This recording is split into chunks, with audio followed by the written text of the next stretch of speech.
Welcome to the From Concealment Podcast, the show for firearm enthusiasts who like to shoot, train, carry, and compete. Get ready for some shooting and sight, firearm and accessory reviews, and of course, insight on concealed carry. And now, broadcasting from behind enemy lines in the From Concealment studio, it's Pete Mitchell and Dan Sams.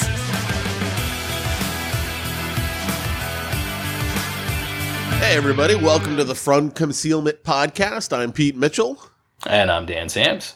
And this episode is being brought to you by Fast OC. If you are in Orange County, California, or really the surrounding areas to Orange County, California, go ahead and check out fastoc.com. They've got all kinds of training programs that you can attend.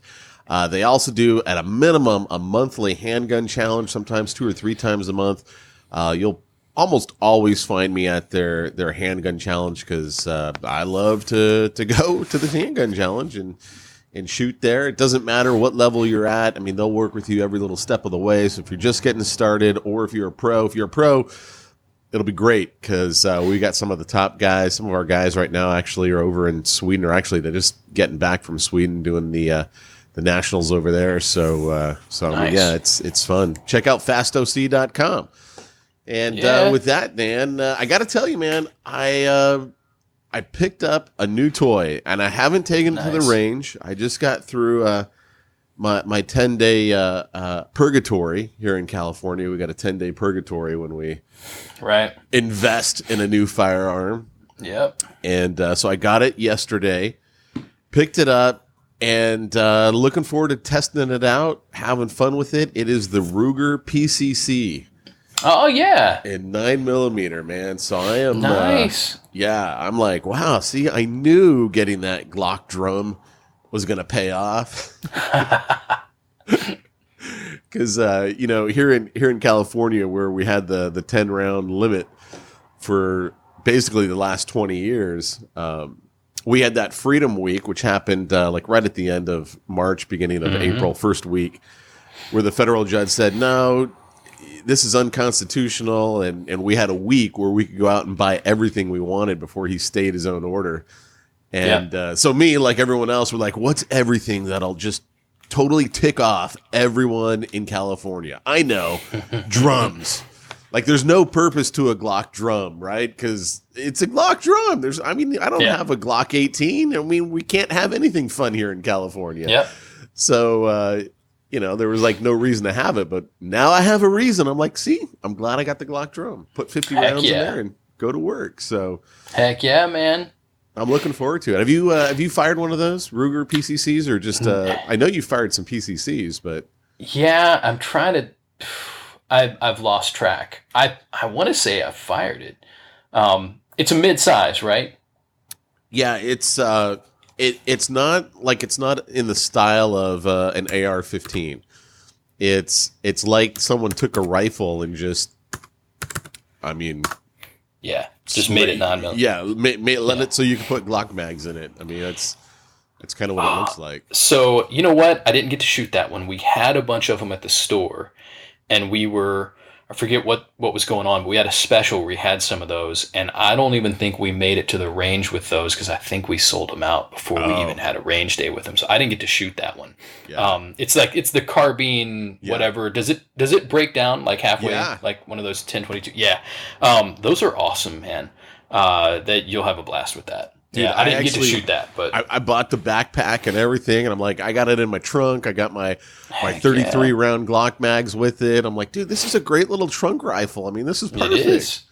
Great, man. That's not bad for bugging out, man. I know, right? That would be, man, 50 round drum on that thing. You can do a lot of defensive. You could do a lot of fun. Like, you're not spending crazy money on ammo. Yeah, man, that's a great gun. I also had a Type 1 RMR that was sitting around because I'd bought it for my pistol, and it's a Type 1, so it only lasted like 1,000 rounds before it started glitching, and so I took it off because it wasn't going to do any good on a pistol. There's just too much recoil, and so now I'm like, perfect, man. I'll stick this sucker right on top of the on the Ruger. So I did. So I'm looking forward. Sometime this week, I'll head over to the range. I'll zero it in. And looking forward to having a lot of fun with that. Yeah. So yeah, that's going to be a blast, man. Yeah, that's good. That's good times. So over the last couple of weeks, which is the last time you and I talked, by the way, if people are listening to this episode, then we finally got approved by Apple. Apple has been holding up our approval of this podcast for a while. In fact, my assistant Travis is like, maybe we got to go through and rename all the episodes and, why never to carry a gun and, shooting is bad and it, just like rename everything so Apple will finally approve us. That would be fun.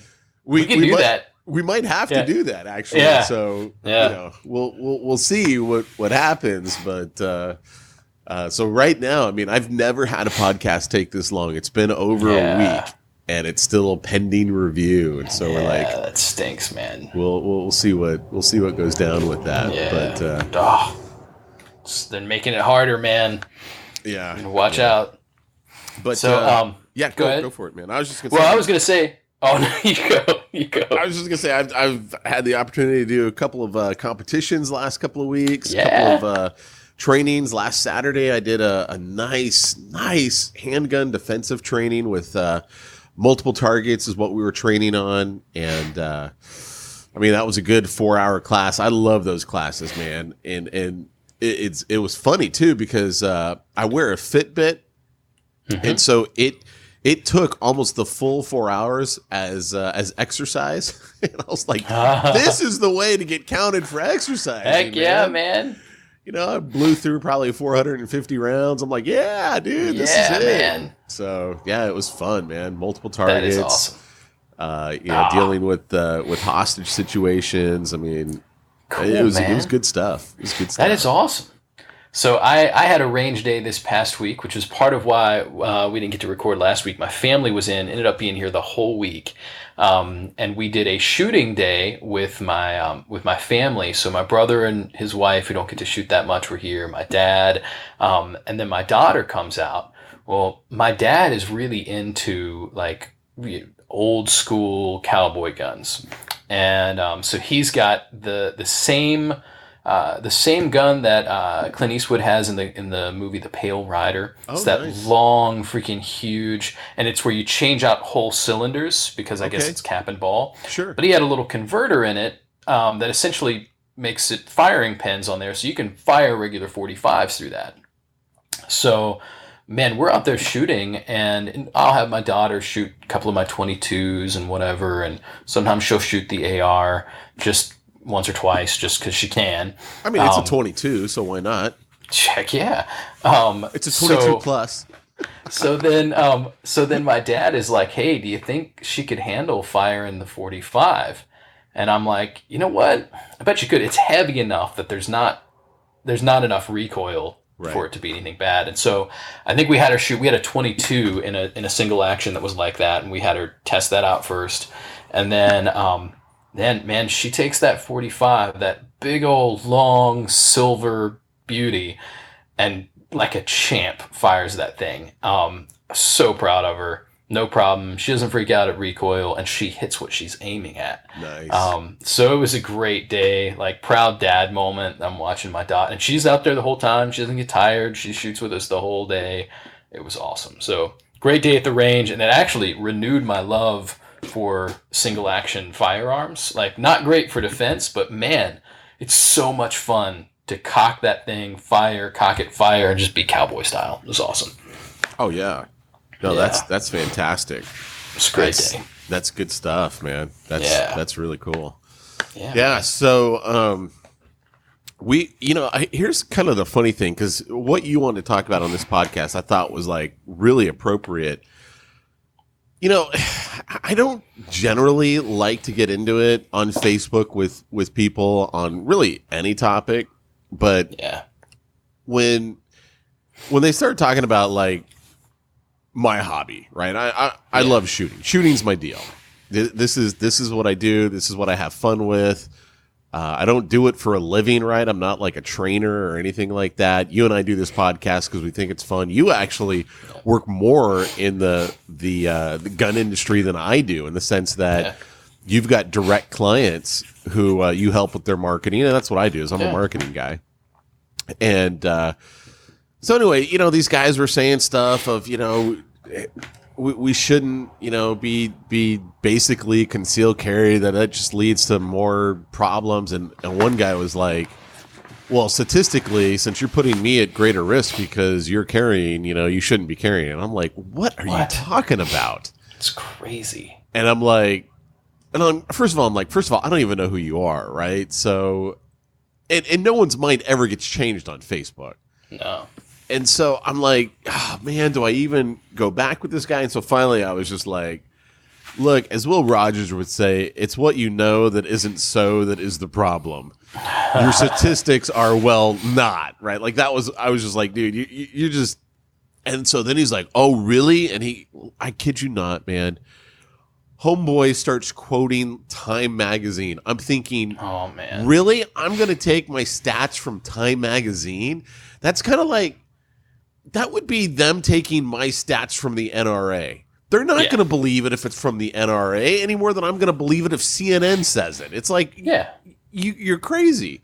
Yeah. So it was good this last week to see some stats come out from the FBI, or someone actually took the data from the FBI. So it wasn't like they were coming up with their own stuff. And then you did some of your research, and that's what we're going to talk about, man. So hit me with what you got. So this is one of the big things I'm dealing with related to all this. I'm thinking through. I mean, we've talked about how I'm a pastor.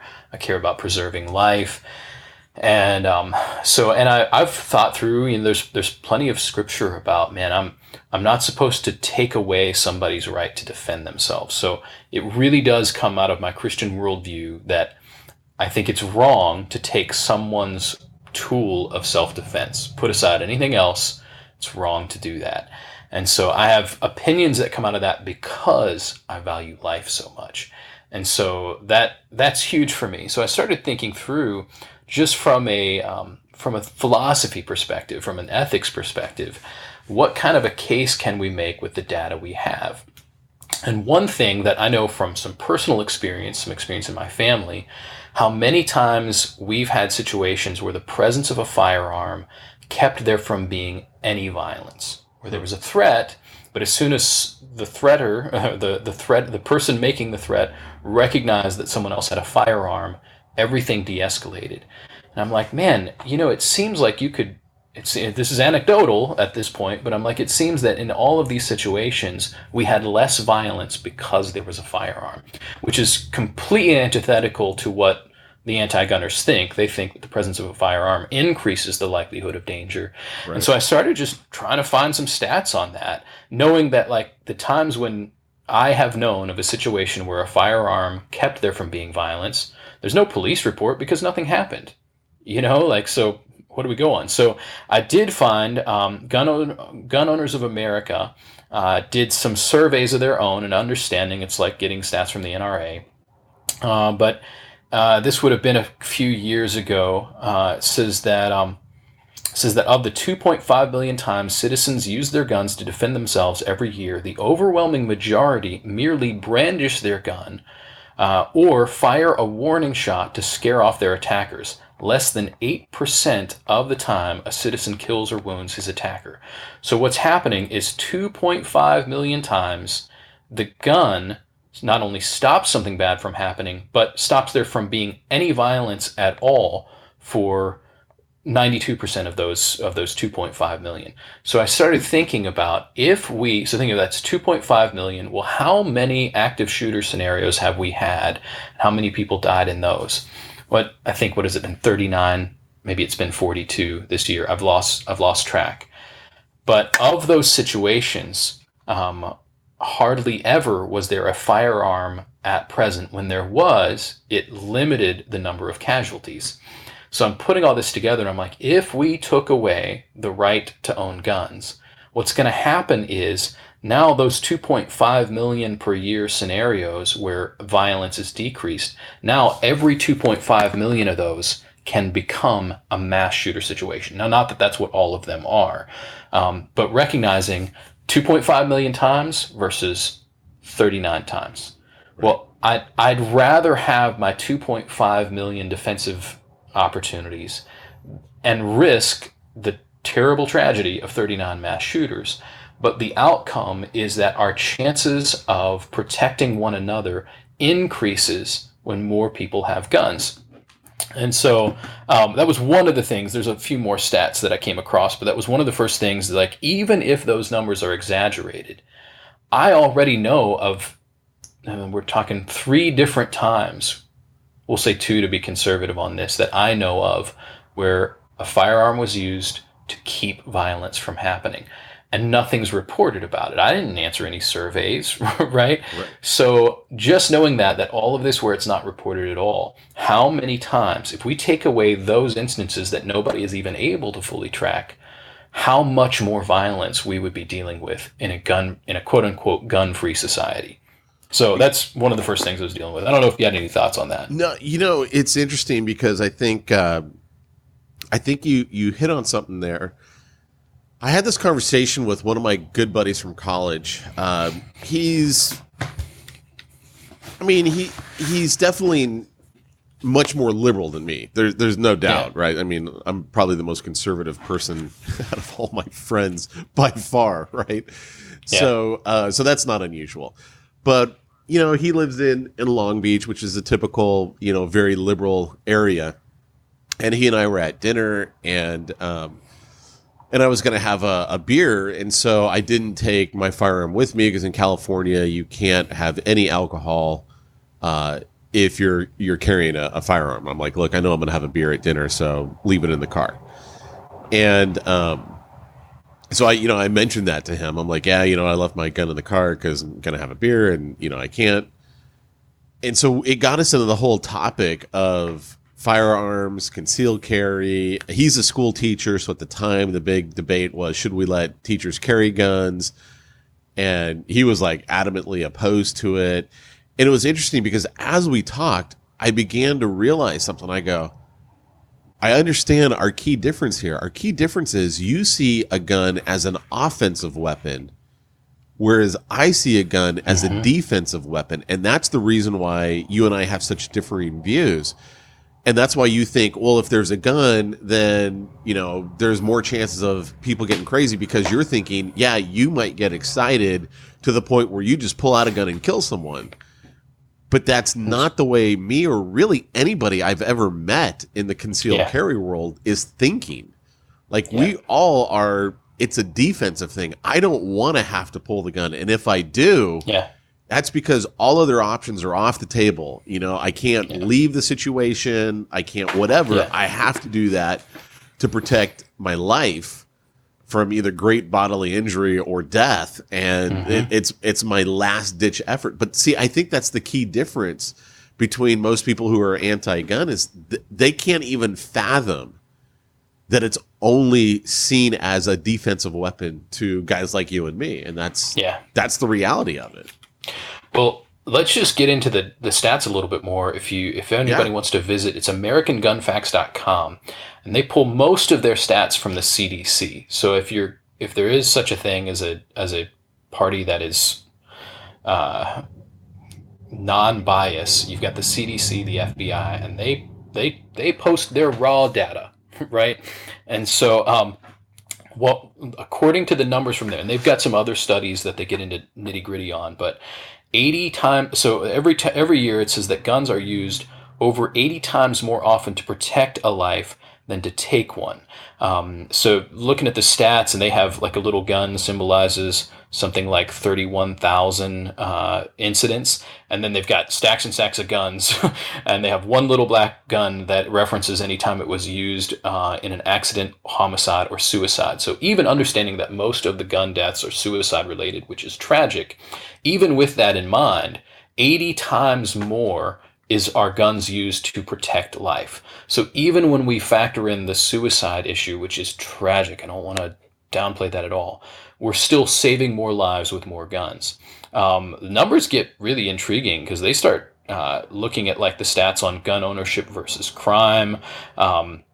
The highest gun control places are the ones that have the highest crime. They do this by country, not just by city. And then they get into some of the concealed carry facts on here.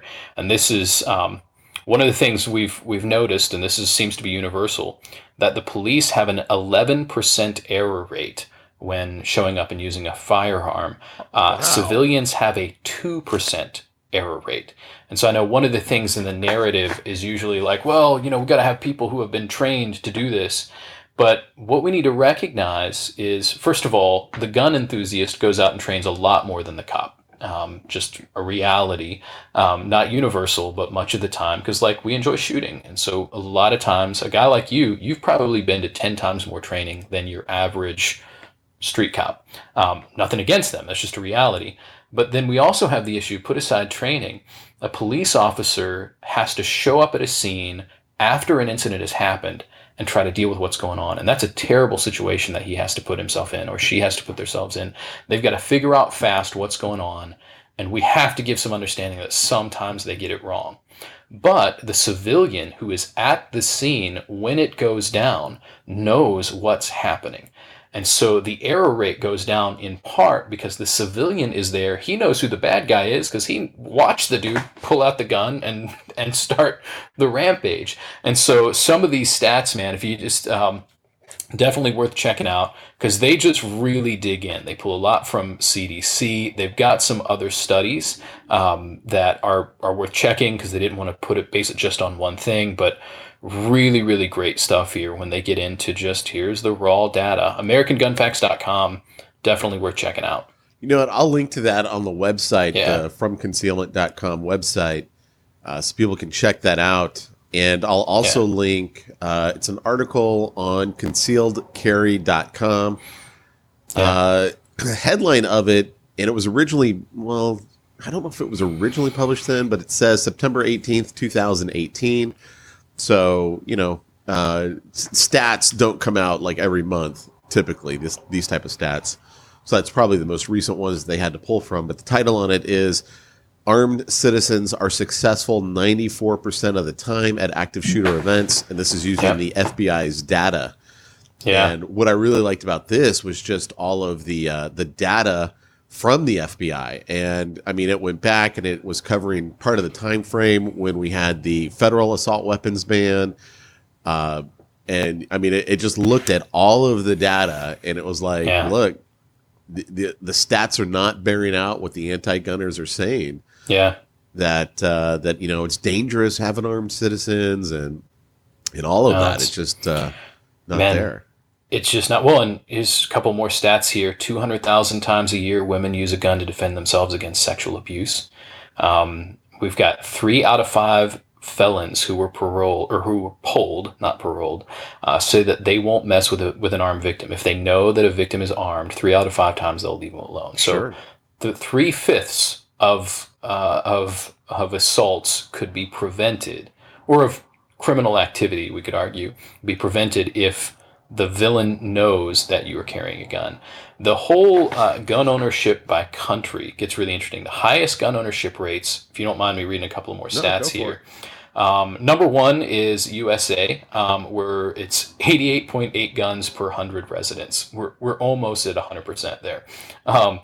Yemen is next, interestingly enough, number 2 with 54.8 guns per 100 residents, and then Switzerland at 45.7 and Finland at 45.3. Now you conversely address that with the homicide rates in other countries. Honduras, now this was just a few years ago, it might still be the same, but Honduras was number 1 with 96.1 homicides per 100,000 residents. El Salvador was next at 69.2. A couple of other ones at 56.9, 52.2. Way, way, way, way down is the USA at 4.8 homicides per 100,000 residents. Just worth noting that here we have the highest gun ownership in the world, and yet per 100 people, and yet the one of the lowest homicide rates and we were just so far down. If the gun ownership was a direct indicator of a homicide rate, we should be number 1, right? And yet we are low on that part because we've got all those guns. I don't want to dominate by just rolling out a whole bunch of stats, but the stats speak for themselves, man. And I know you and I are in situations where I can look at anecdotal experience from me, family members, and friends where guns protected us from crime, or guns were used to protect from crime. I can look at the stats. The evidence is overwhelming that we're better off to have armed citizens. So anyway. Yeah. Well, here's some interesting things from concealcarry.com, their survey from the FBI data. And I can't find the exact time frame. I think it goes all the way back to 2000, and they're looking at mass shootings. And it says percentage of events that took place in gun-free zones. Yeah. So of the 283 events, 61 were in gun-allowed areas. Yeah. 107 were in gun-free zones.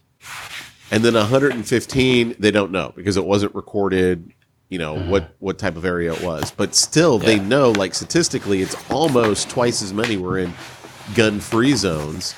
Yep. And then events with 8+ deaths, 3 happened in gun-allowed areas and 14 happened in gun-free zones.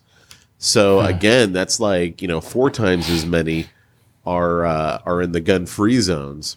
And only one there did they not know what it was classified at. And then they go on to say, okay, where events took place, the highest is at office or at a business, which when you think about someone who, we have the term going postal, they go back to job, maybe they just got fired, whatever. And I mean, I remember working as a benefits manager in the human resources department. This is like 20 years ago. And there was always this routine. Okay, when it's time to fire, it's always on a Friday. It's on a Friday afternoon because there's less likely chance that they'll come back with a gun, basically. And we were a video game company, so we had all kinds of crazy people. And we had all the facilities guys were acting as security because I'm a big guy. They'd have me act as security. And it was like, okay, you know what? It's time to go through and we got to do our culling. And so, I mean, if you guys can carry at work, I'd be carrying at work. It's literally the highest statistical place of a mass shooting. The least statistically likely place is a movie theater.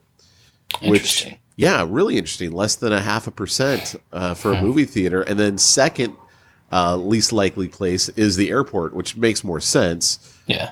Because, it's federal and you got armed guards everywhere and everyone knows, don't take a gun into the airport except for the idiots who like, oh, I'm a concealed carry. You're taking away my right. Don't be stupid. Like, check your bag. You're supposed to check it. Like, don't try and prove how badass no sense you making are. a scene. Yeah. No sense. I mean, like, while I agree he should be able to carry, I'm just like, we know what's going to happen. Let's just not make a scene. Yeah. You know the drill. The drill. So it's like, don't go through it. So a quick side note on TSA checks. I'm so careful because I'll conceal carry. Sometimes I'll have ammo in my bag or whatever, or I will have gone to the range and I'll have carried some ammo and I'm always assuming, there's probably going to be some gun residue in my bag. So the briefcase that I carry, it's kind of a leather bag. It's really cool, manly. I'm always trying to be extra careful of, but they always stop me for it. It's got a couple of metal rings on it or whatever. And I'm like, that must be it. But they would never tell me why they're stopping me. And I'm like, is there anything wrong? Do I need to get a different bag? And they're like, no, it's fine. Can you tell me why you're stopping me? Nope. So I'm like, okay, well, so I'm going on one of my trips to Central America. I'm with my buddy. He has TSA pre-check, and somehow because he bought the tickets, I end up with pre-check too. So we're going through, and I'm like, they're going to pull my bag. They always do. And he says, really? Well, sure enough, they pull my bag. And I've been so careful because once I had a pocket knife in, I reached down in this bag, checked everything. So they pull me aside, and I'm like, I'll bet there's gun residue. There's some kind of powder residue, in there, and that's why they're stopping it. So they pull me aside and they're like, hey, is this your bag? And I'm like, yeah, is there a problem? They're like, well, are you a hunter? And I'm thinking, yep, gunpowder residue. And I'm like, no, but I do target shooting a lot. And they're like, no, because of this. They point up at the screen. I have my 7-inch Marine Corps K-bar in the bottom of my bag. And so the way the bag works is it's kind of like, it's kind of got folds in the bottom of it. You'd have to see it. But that K-bar is in a leather sheath. And it was not only down in one of those folds, but it's leather. So I could turn it upside down. It was stuck in there, stuck my hand down in there. I felt for it. I felt leather. It's the back end of that thing. I was crushed. I'm like, crap. So they pull this thing out. And it looks bad because it's really long. Like, it's actually called a Marine Corps K-bar fighting knife. It's a replica of what they had in the World War II invasion of Normandy. And I'm like, oh, crap. Well, then they pull out, they're measuring it on this little thing on the table. And they're like, well, hey, because of the length of this knife, we have to do a federal investigation. It would have been a pocket knife. And I'm like, what? And they're like, so you need to check your mail. Do not ignore anything you get from us. You are under investigation. And I'm like, crap. So then I'm like, I'm assuming you have to confiscate my knife. And it's sentimental value. There's a whole thing. And they're like, oh, no, we don't have to confiscate it. I'm like, great. I'm like, if you put it back in the bag, I'll go back up front and I'll have them pull my checked bag and I'll put it in my checked bag. No problem. They're like, oh, no, we're not going to put this back in your bag. You give your bag to your friend because we don't want you to have to come through here again. You take this knife and walk back through the airport. And I'm like, are you serious right now? And they're like, yeah, this is how you have to do it. So they hand me just my K-bar. Now it's in the sheath, and have me walk back through the airport, give my bag to my friend, walk back through the airport to pull the check bag. I ended up getting to keep the knife, but that was one of the most uncomfortable times I've ever had, where I'm walking through an airport carrying nothing but a military K-bar. Right. And I'm like, guys, surely, can I not just put this back in my bag and go back? But wouldn't let me do that. So anyway, though, I never heard from him. Never got a letter in the mail. Never anything. Of course, I'm real apologetic. It's the only time I've been nice to the TSA. But it was a mess, man. And that's why I'm like, if it's the TSA. That's their motto. Oh, don't get me started on the TSA. We're already going to have too many cops worried about us on here. What was funny is the first time after they were doing the whole pat downs and stuff like that, I flew up to my parents' house for Thanksgiving. And they always have all these people over for Thanksgiving meal. And so they're like, oh, how'd it go with the pat down? I mean, what happened? I'm like, well, I got to be honest with you. I just wasn't sure. Am I supposed to tip? Like, I don't get how it works when you get the pat down from the TSA. So, yeah. Oh, yeah. It's crazy. That's funny. You never heard back, though. I wonder if they were just like, screw it. We don't want to fill out the paperwork. That's what I'm hoping.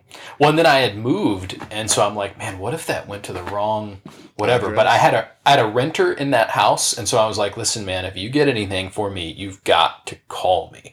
And nothing. So, I mean, it's been years now. Never heard from them. Oh, years? Yeah, then you're fine. They didn't do anything. Well, I figure if there's some kind of unknown warrant out for me, I would have found out one of the times I'm flying. So that you would think, but you would think it's a lot of things. Yeah. Yeah. So I think we're all right though. But man, that was a scary time.